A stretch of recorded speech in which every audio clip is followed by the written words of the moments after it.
Mhm.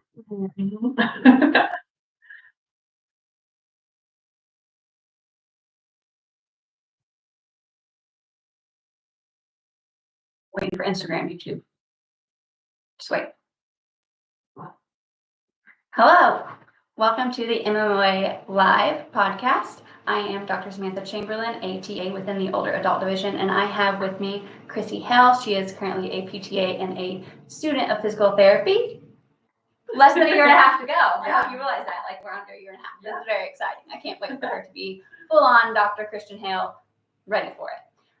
But we are here today to kind of follow up with our segment last month with just tips and just kind of how that dynamic of being a PTA in a non-fitness forward environment can go and how that interaction goes. Before we jump into that anymore, let me say we are stoked for the MMOA Summit with all 10 TAs and faculty of the Older Adult Division going to be at Stronger Life in Lexington, Kentucky this weekend. So excited about it. If you can't catch us there, our next live is the 19th. We have one in Minnetonka, Minnesota, and Bedford, Texas. So you can catch us kind of spread across the country the 19th, and we start Essential Foundations today. So if you're a last-minute person, you can maybe sneak in just a last-minute sign up there. We have a few spots left, but grab them quick if you want them because we're kicking off our first meetup for this cohort today. So all that being said, we wanted to follow up with a few more actionable type things. You kind of got the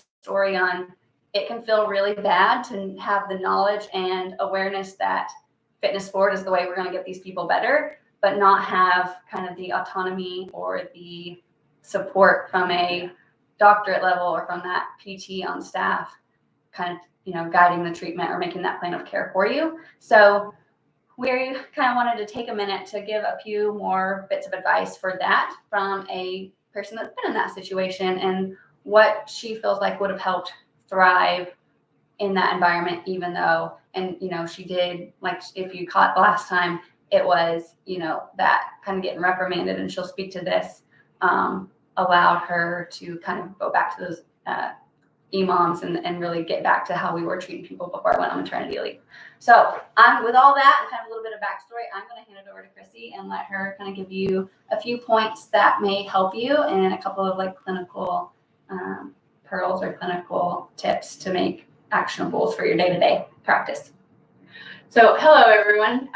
If you saw my last podcast, you knew that I didn't always have a fitness forward background. For those just joining, hi, I'm Chrissy Hale. I'm a student physical therapist and physical therapist assistant.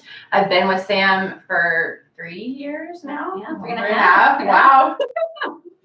So yes, I did just want to give a few tips and tricks on to speaking on how we can make working in a non-fitness forward environment kind of more actionable. So the first thing that I want to say that is if you are feeling as if you are doing the bare minimum for your patients or you're feeling burnt out, please find something that reignites that spark for this profession.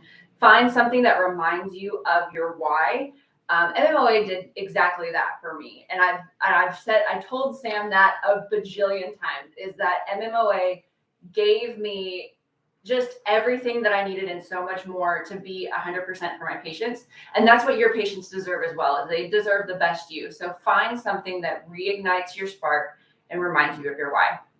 Second off, don't be afraid to advocate for yourself, especially in the physical therapist assistance world. We do have the autonomy to make the decisions to treat our patients the best way that we know possible. And, I spoke last time how I was heavily reprimanded by a PT. That wasn't Sam, because I decided to treat her back one day instead of her shoulder when we only had a shoulder referral.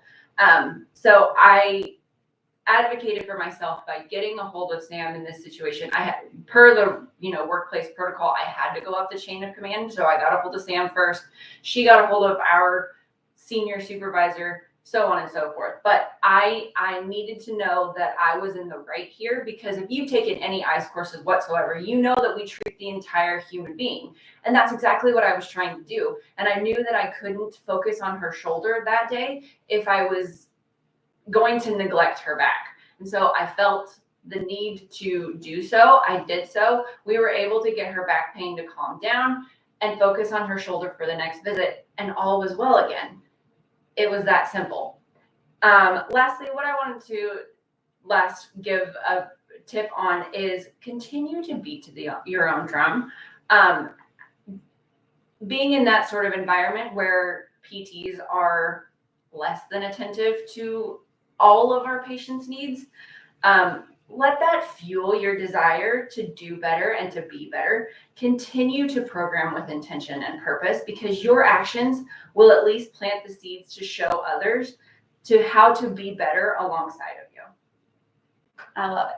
So, quick summary. We know this was a quick one, but sometimes those quick podcasts just gives you the information that you need. But she let us know that we want to have a why, understand why you're going to work every day. It's not just to get that paycheck. It's to serve the people that are in front of you as patients that are there because they're either miserable or they're trying to achieve a goal or have goals in life that are becoming difficult. It can be as simple as, we reference laundry a lot, playing with grandkids. It doesn't have to be, running a 400 meter super fast. It can be those simple day-to-day tasks that they want to have less effort. So kind of finding what it is about that and helping people get to that makes you want to be there, and how you can do that better. So find your why.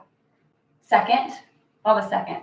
Advocate for yourself. Advocate for yourself. So if you know that giving someone a 10-pound weight instead of a 3-pound weight is going to make a significant difference, and you're getting dirty looks, but your patient is like super proud of themselves afterwards, that alone is going to advocate for yourself. So you can kind of advocate for yourself through your patients without even directly doing it, but you can also advocate for yourself like Chrissy had to do in that scenario where she felt like that was the right thing to do.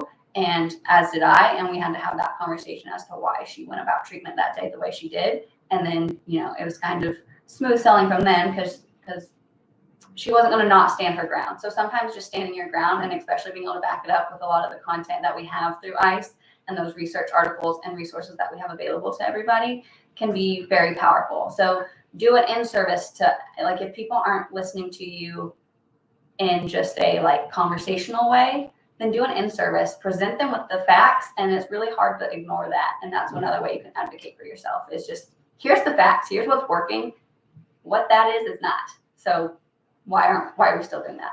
So that's another way. And then, of course, continuing to fight the good fight of giving the 10-pound weight, of giving the 20-pound weight, of giving the 30. I had someone last week that was lifting. She's been exercising the last 2 years, but you could tell she was still fearful of weights. So we went from her lifting a 35-pound dumbbell as her deadlift max to 115 in one visit, because we just did a deadlift ladder, and she felt awesome when she left. How cool does it feel to feel that strong? So let your patients have those moments of feeling super strong. Start with a low weight and build that weight up and up and up. So you gave them 2 pounds, and they're thinking, oh, she thought I could just do 2 pounds, and then by the end she's handing you 10 pounds. Then that feels amazing to think that you gave them the autonomy, the encouragement, and the confidence to be able to lift more than what you thought they could do for that day. So building that ladder is very helpful. So just continue to dose in a fitness forward way. Use the AMRAPs, use the EMOMs,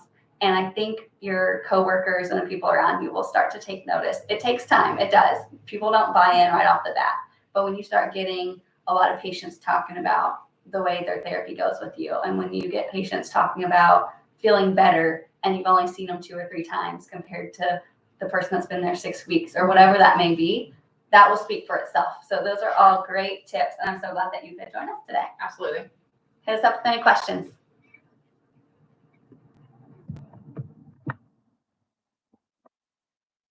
Great job.